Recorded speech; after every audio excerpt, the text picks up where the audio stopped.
that she had played when she walked down the aisle, you know what it was? I said, what was it, Rob? It was "Don't Fence Me In."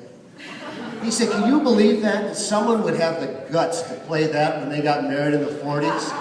And I said, Rob, I think you took right after her. He said, yeah, I think I did. So like his mom, Rob wouldn't be fenced in. Sometimes it caused a few problems. I'm not here to talk about that. I'm here to talk about friendship. Because once you were Rob Holly's friend, once he figured out you were a good person, you were often his friend for life. He'd call, he'd write, he'd send photos, he'd send some goofy gift from some godforsaken place. But above all, he'd stay connected with you. When you drifted into his circle, he kind of enveloped you in the Rob Holly mist.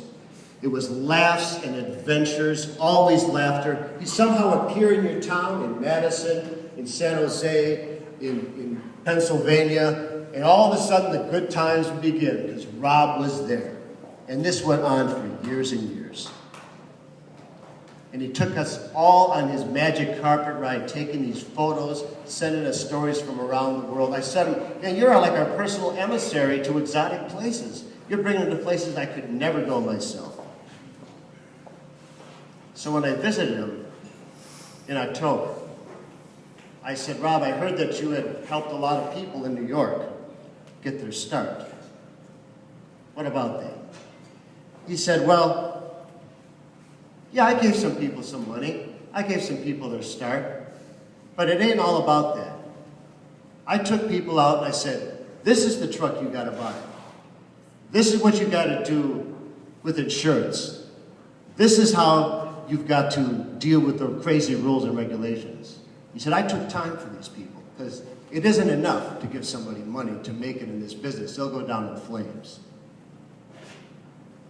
So here's a glimpse of Rob from 40 years ago. I lived in this house, 808 East Johnson in Madison, 8 guys, bohemians, half of us in school, half of us dropped out. Rob, he had dropped out, but he always had a job when the rest of us were hanging. He was driving a city bus. So my brother Mike and I were sitting around 10 in the morning listening to Thelonious Monk, and all of a sudden Rob walks in, and he starts jabbering at us, saying some crazy stuff like Rob would, makes a sandwich, sits down and smokes a bowl. And my brother Mike says, after 10 minutes, I thought you were driving a bus today, Rob. He said, I am. You want to see it? And he went to the window and he pulled the curtains. There was his city bus idling at the curb, and all the people were staring, looking at us like. He said, okay, break's over, and he went and jumped on the bus.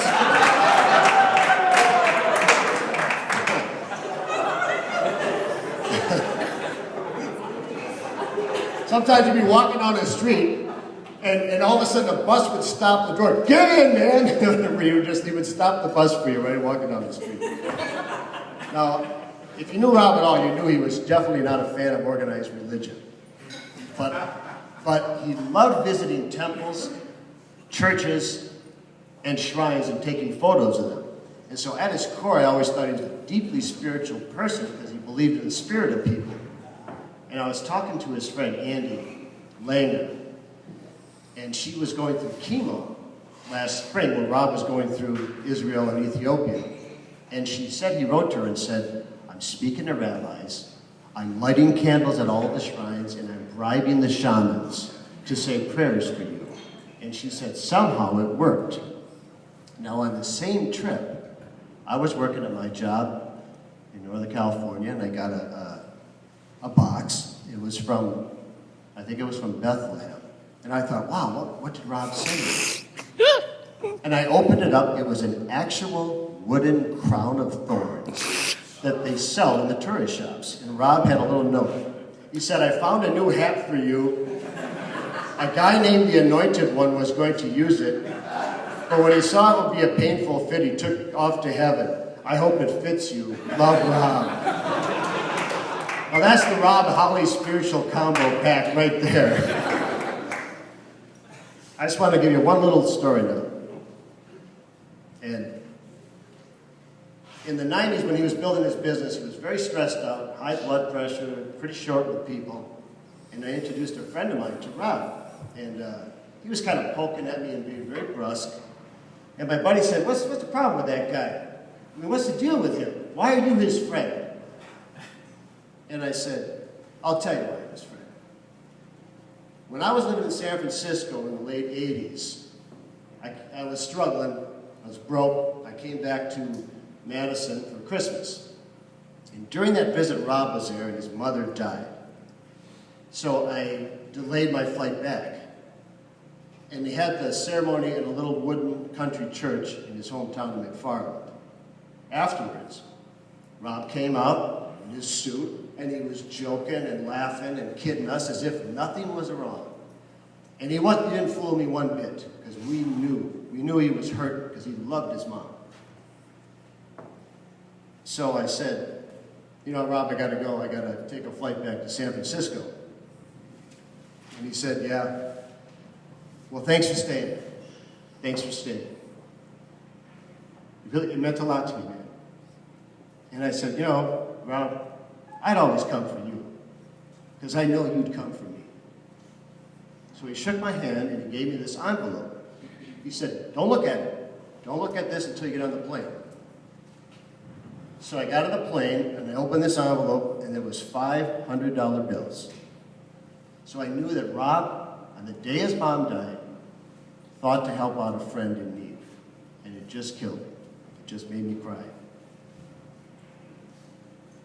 Now that's the real Rob Halle. That's the guy I'll always love. I'd never give up on a true friend like that, and he never gave up on me, and he never gave up on a whole lot of you in this room. So I just want to thank everybody for coming out and honoring our great friend Rob Halle. We're not going to see another like him. And as he always said when he hung up the phone, later, Gators.